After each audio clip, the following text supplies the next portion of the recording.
মানবতা বিরোধী অপরাধের মামলায় পুলিশের সাবেক আইজিপি আব্দুল্লাহ আল মামুন ও সাবেক সেনা কর্মকর্তা জিয়াউল আহসানকে আনা হয়েছে ট্রাইব্যুনালে।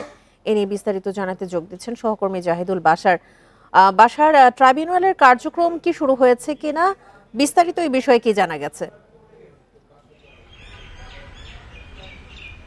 জি, দেখুন, এখান থেকে প্রথম দিকে সকাল 10টার দিকে এই ট্রাইব্যুনালে আনা হয় পুলিশের সাবেক প্রধান আইজিপি আব্দুল্লাহ আল মামুন এবং তার সাথে ছিলেন সাবেক সেনা কর্মকর্তা জিয়াউল আহসান।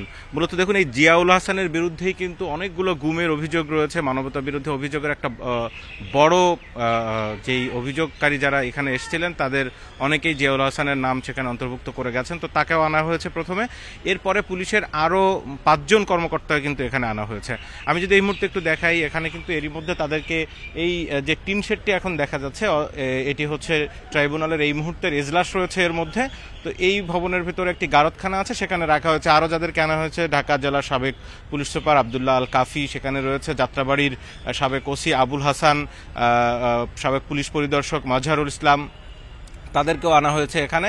তো এরকম মোট 7 জনের ব্যাপারে আজকে আদালতে তাদেরকে উপস্থাপন করা হবে। এর আগেও গত 20 নভেম্বর কিন্তু তাদের আনা হয়েছিল এবং সেই দিন তাদেরকে আদালতে উপস্থাপন করার পরে তাদের বিরুদ্ধে যে অভিযোগ সেগুলো পড়ে শোনানো হয়েছে। একই সাথে তাদের বিরুদ্ধে যে প্রাথমিক তদন্তে কি পাওয়া গেছে সেটি আদালতকে প্রসিকিউশন থেকে চিফ প্রসিকিউটর জানিয়েছিলেন এবং তাদের বিরুদ্ধে আসলে তদন্তের পুরো প্রক্রিয়া শেষ না হয় আদালতের কাছে আরও 2 মাস সময় আবেদন সেদিন করেছিল প্রসিকিউশন টিম। আদালত সেখানে 1 মাস দিয়েছিলেন, দিয়ে আজকে 19 ডিসেম্বর তাদেরকে হাজির করার জন্য দিন দেওয়া হয়েছিল।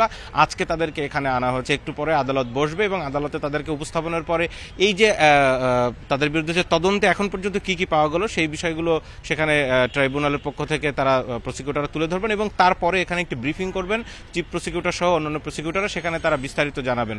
তবে একটি বিষয় কিন্তু মোটামুটি বোঝা যাচ্ছে, সেটি হলো যে যাদেরকে আনা হয়েছে তাদের বিরুদ্ধে এখনো আসলে আমরা যতটুকু জানতে পারছি পুরো তদন্ত প্রক্রিয়া শেষ হয়নি। আজকেও হয়তো সময় আবেদন করবেন। ট্রাইব্যুনালের আইনে কিন্তু এটি সুযোগ আছে 3 মাস করে সময় বাড়ানোর তদন্তের জন্য, সেটি সুযোগ সেখানে রয়েছে। সেই সুযোগটি তারা নেবেন, কারণ এর আগে আমি প্রসিকিউটরকে জিজ্ঞেস করেছিলাম এবং প্রত্যেকটা আসামির ক্ষেত্রে আপনি জানেন যে মাত্র 2 দিন আগে 17 তারিখে কিন্তু এখানে সরকারের প্রায় 12 জন মন্ত্রী সহ মোট 16 জন শীর্ষস্থানীয় সাবেক সরকারের যেই ব্যক্তিত্ব রয়েছে তাদেরকে আনা হয়েছিল।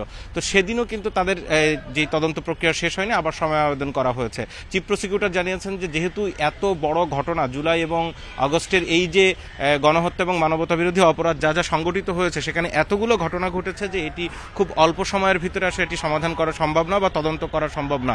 তদন্ত দল তারা কাজ করছেন। তো তদন্ত দল এখন পূর্ণাঙ্গ রিপোর্ট যখন দেবেন তখন তারা আদালতকেও জানাবেন, যতদিন না হবে তারা সেই সময় আবেদনটি করবেন।